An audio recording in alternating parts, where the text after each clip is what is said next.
Hey guys, welcome back to the channel. This video is probably going to be a shorter one than normal. I haven't worked a whole lot out here this week. What I have done has just been piddly stuff that's really not video worthy. Basically was just testing some switches and stuff like that, trying to figure out what I need. And I did mount the radiator in the doghouse. Or I didn't mount it, but I got it to where it will mount. I had to do some trimming on it. And I think I got it to where it'll fit good. I may have to go to a little bit shorter fan spacer. And because I really don't want to put electric fan on this, but I may have to if it comes down to it. Just because of the way I had to mount the radiator. I didn't have any clearance, and I'll show you this here in a little bit, but I just didn't have enough clearance to put it on the outside like I wanted to and do a lot of cutting, so I made it work like it's supposed to be. So I think we'll be fine. We'll be real close. So, and then I've been working on some trying to get this disc brake deal going on. And I'll be honest with you, I ordered parts probably 2 weeks ago, maybe a week and a half ago, and I've kind of ordered them a little bit from everywhere, just trying to save money. And like the rotors I ordered from Rock Auto, because they was basically for what it was going to cost me for one rotor at all the auto parts stores, I ended up getting both rotors for, and they're name brand rotors. So I bought that from Rock Auto, and then basically just been buying wheel seals and bearings and all that stuff from other places, and from various places. And so still waiting on a few of them parts to come in. Supposed to have some the inner wheel bearings yesterday. They didn't show up, so they're supposed to be here today, later on this afternoon. So hopefully I'll get them. But what I'm doing now is trying to clean up a little bit on the front end, and trying to get all that grease and all that stuff off. And then I'm going to have to I think it'd be easier if I just take the spindles off the car, because I'm going to have to drill the holes out, and then I'm going to have to tap the holes for this disc brake setup. So I think it'd probably be easier, but stay tuned and I'll show you what I got going on.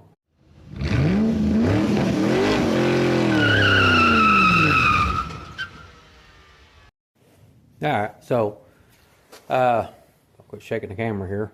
Got the radiator mounted. I originally wanted to put it on the outside because of the way this thing mounts with the mounting tabs, because I needed this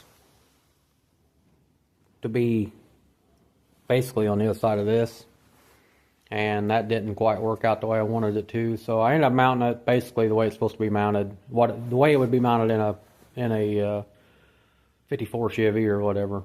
That's what this radiator come out of. So I had to cut off down at the bottom on both sides on that mounting flange, because it was a tight fit. I've probably got maybe 1/8 inch on both sides of clearance, which would be fine. It's bolted in, so it's not going to move and rub against anything. And then if you remember that track that went all the way around this, I had to cut those off to get this to mount on, and I just cut it off down, basically where I cut this radiator at is where I cut that track, and then I had to bend them out for the clearance. But I mean, it all worked out. Like I said, it's going to be real tight in front of the fan, but as you can see, you know, it fits good. I didn't like having to cut on that radiator, but sometimes you got to do what you got to do. And then I took the bracket off that held this on, because I was originally putting the radiator out here. But I can put it all back on now, because it's not, or it's still needed, but I don't have to modify it now, I should say. So hopefully you can hear me okay. I noticed the last video, I did the whole video, and then realized when I edited the video that the sound, my microphones aren't working, and I haven't figured out why they're not working. I charge everything like it's supposed to be charged. The light's green like it's supposed to be, but they're not working. So I think the transmitter or whatever must have went bad. And if that's the case, then, you know, that was junk Amazon microphones. And I'll just have to yell at you now so you can hear me. And I've got to remember that because I've started talking softly because I had the microphone, so, you know, then you can't hear me. But hopefully you can hear this okay, and then hopefully I can get that all straightened out soon. So, again, like I said, I've been working on various things. I've got this side I already had the drum, or I had the drum on it to roll it, but I'd already had the brakes tore apart on it. So, basically what we've got to do is I've got to drill all 3 of these holes out, or drill them bigger, and then I've got to tap those holes, and then my brake caliper plates will mount to the back of this with the bolt going through it this way, and then it'll come out flush here because there's no room between the brake rotor and this bolt. So that's why you've got to tap these, and then this is, you know, this is what locks it in. So that's what I'm working on now. I could drill these on the car. It wouldn't be that big of a deal other than just worrying about trying to get them straight. But I've got a drill press, and these are just kingpins, so it's not like I've got to take the whole front end apart to do it. So I'm just going to just pop in bolts out, knock the pins out, and then do it in the drill press. Well, I'll drill the holes in the press, and then I'll put it in the vise and tap the holes, probably with a tap block or something, so make sure I keep it straight. So that's what I'm working on now, and then I'll show you. I've got the brake rotors there. So this kit, like I said probably before, it takes 85 Dodge Diplomat brake rotors. It takes inner bearings for a Diplomat, it takes outer bearings for a Camaro, it takes Camaro calipers, brake calipers, it takes Buick Riviera brake hoses, and I think that's it. But here's the caliper plates that bolt to. I don't know, try to get that in the camera there, but you can see where it will bolt to. And this kit comes with just the plates and of course the instructions, but it comes with all the bolts, the hardware that you need, because it will actually come with a couple of these deals here that will slide on the spindle and go over this, and it basically spaces this out probably a 1/4 inch more. So it all works like it should all work like it's supposed to. They've sold plenty of these kits, and they're not. To be honest with you, if you went to Napa and bought everything, all the part numbers he gives you is all Napa part numbers. If you went to Napa and bought all the parts, you're going to pay, you know, $500, $600, $700 plus the kit, which is, I bought this kit for $225, but now they're like $325. So you're going to have that, and then, you know, then like I said, you know, you're going to have $500, $600, $700 wrapped up in the parts. But if you do like I did, just kind of shop around, I end up buying both brake rotors for $80, and they was like $82 for just one. And you could even try finding them in a junkyard. Sometimes you get lucky at a junkyard. You'll find a pair that just got replaced, you know, with very little miles on them. So I did go that route because they're only about $25 a piece if you can find them. But there's not many of them Dodge Diplomats around, and it's also like Dodge Aspens and Valaris or Plymouth Valaris and stuff like that. But there's just not many of that stuff around in the junkyards.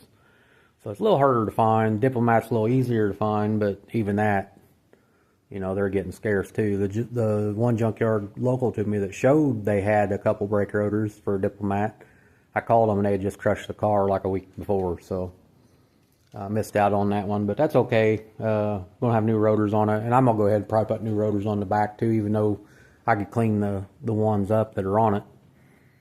But I might as well just go ahead and put new all the way around it so I don't have to worry about it. So I'm going to try and attempt to get this spindle off, and I'll let you guys watch And then I'm gonna, well, if I can get it, hopefully I can get it off fairly easy. Them kingpins shouldn't be that bad to get out. It actually does, the kingpins feel really good, but I may end up ordering some new ones just to go ahead and, since I've got it apart, might as well put new ones. I don't even know the ones that are in it are probably, practically new anyway.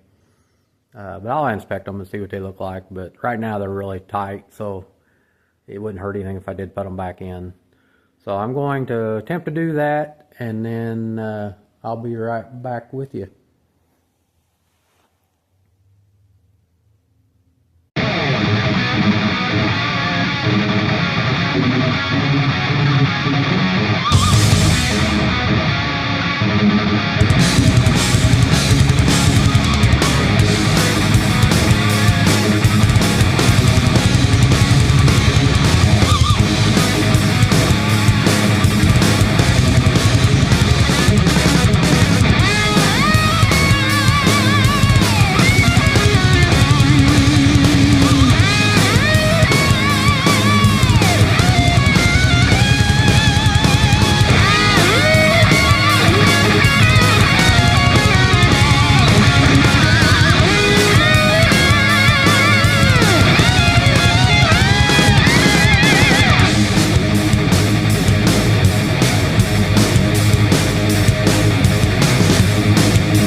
Alright guys, so here's the deal. After trying to figure out how this damn kingpin comes out, because it's not like a normal one,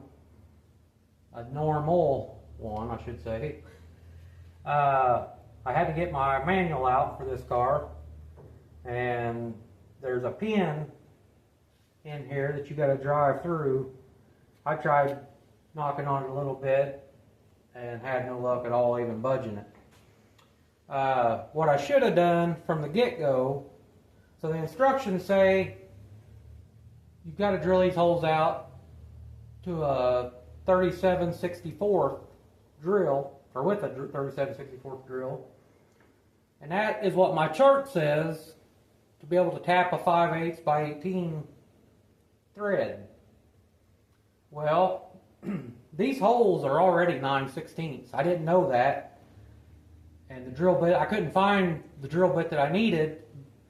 And the guy at the hardware store told me that you can tap a 5/8 tap with in a 9/16 hole. So he sold me a 9/16 drill bit, which even though I already had 2 or 3 of them, I bought one anyway. I had it chucked up. I was going to drill these to 9/16. Well, they're already 9/16. I should have done that before we even started, but I didn't. So then, since it's such a pain to get this off of here, I thought, well, I'll just tap it on the car, and that's not a big deal. But you got to have a tap block to be able to do this. I don't know if you can see when I first started tapping this, it went in straight, but after about 3 threads, it started going down on me. And then once it does that, you can't tap anymore, it just locks up. So, all the tap blocks I've got, 9/16 is the smallest hole I have. So, I had this wrench, it's an aluminum wrench, and it's actually billet aluminum. So I just drilled that hole out to a 5/8 and basically using that for my block. Still kind of a pain on this top hole because of the way the bracket sets back off the spindle. Now the bottom will be fine because I can clamp it to one side while I tap the one hole, and then I can flip it around and clamp it on this side to tap that hole. So this was kind of a pain, but I actually got it. And it's tapped all the way through now. We'll clean the threads out, try a bolt. Biggest thing is I tapped it from the front side, but the bolts are going to have to come in from the back side. So I'm going to clean these threads up and make sure that that works okay before I do the rest of these. Like I said, this is the hardest one because you don't really have anything you can attach this block to other than just kind of hold it in place and hope for the best, basically. So, pretty sure I got it good. And the thing was, even out here on this side where the threads kind of got butchered at an angle, I had more than 3/4 of this that has straight threads in it and good threads. And like I said, the bolt's coming in from the back anyway, so we should be good.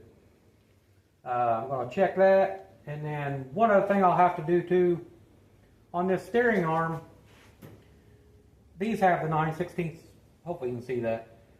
These have the 9/16 holes in it also, but I will have to open those up to get that 5/8 bolt through because it's got to go through this, through the plate, and then into this here because this actually sits on the back side like that. So I will have to open those holes up with probably a 5/8 drill just so the shoulder of the bolt will be able to go through it.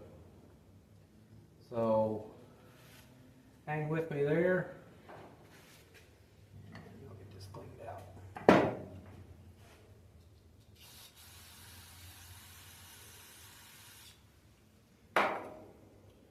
I really should probably use air, compressed air on this, but I don't even have the air compressor fired up.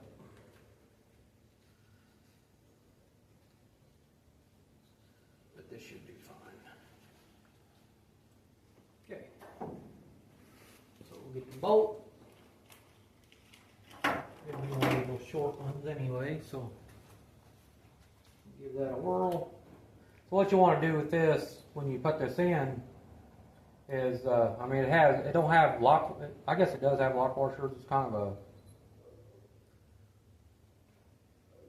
I can't remember what they call these washers, but you'll definitely want to put some Loctite on these threads. Just like a medium duty, something that won't stay in forever, that you want to use heat for to get off.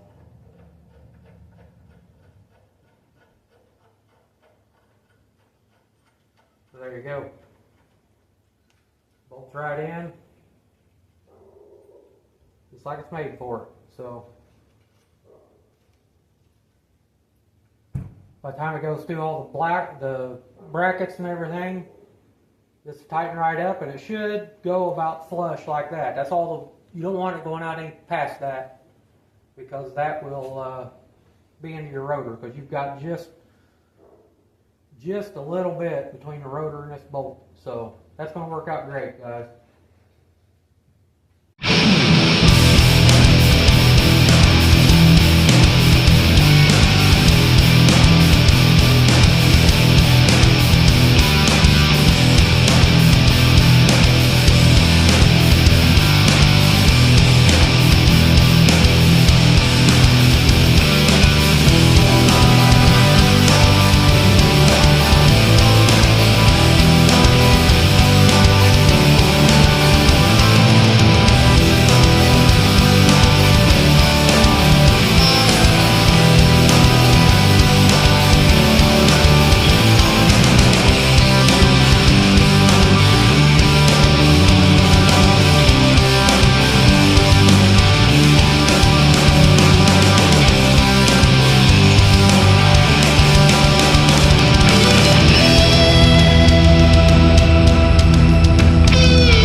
Alright guys, you can see there what I got.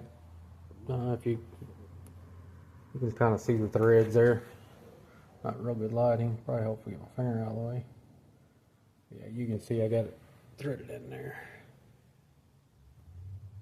Maybe. But that's pretty well going to do it for this video. I know I didn't do a lot, and like I said, it was going to be a short video anyway. But that's kind of the gist of it.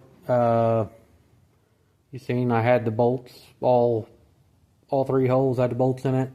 That arm I took off and put it in the drill press to drill out the holes on it. I need to make them a little bigger so I can get that 5/8 bolt through it.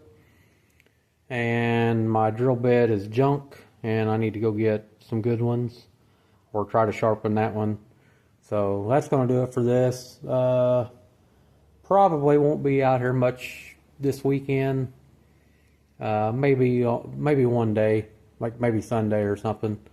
So I'll probably work on it a little bit and probably start filming for the next week. So appreciate you watching. If you would like and subscribe, and I'll see you on the next one.